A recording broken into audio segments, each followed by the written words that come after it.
Hey, good afternoon, everybody. Today is a really simple project that we have to do every fall, and that's winterizing our dock. So if you follow this line, this water line that goes to the spigot outside, and you follow it right up into the floor, it ends up in one of our bathrooms. So what I do is I start by turning this all the way to the right. It closes off the water supply to the spigot as well as our dock. And then I just go back downstairs, make sure that everything is turned off to the dock itself, and that's what that valve is right there. So we keep that in the off position just to get everything set up.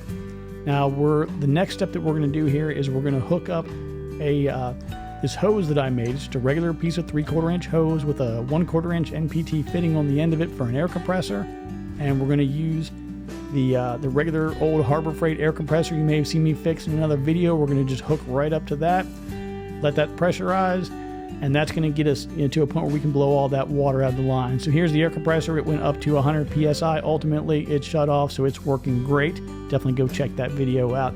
Once we get to this point, though, we're going to let it fully pressurize, and then we go down to the first spigot. We open it up, and we just let it go.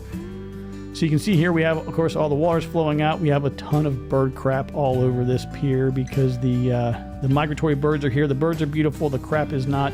We really need a good rain to get rid of it. But anyway, this water is going to just spray out like that for about 8 or 10 seconds.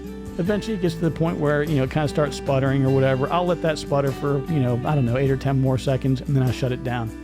From there, we just move on to the next one and repeat the same thing. So we'll let this one do the exact same thing here. It sprays out all the excess water and a little bit of air in there with it. Once that finishes up, we close it. I usually do each of them twice, and that's more than enough to keep that the water from freezing over the winter and breaking the pipes.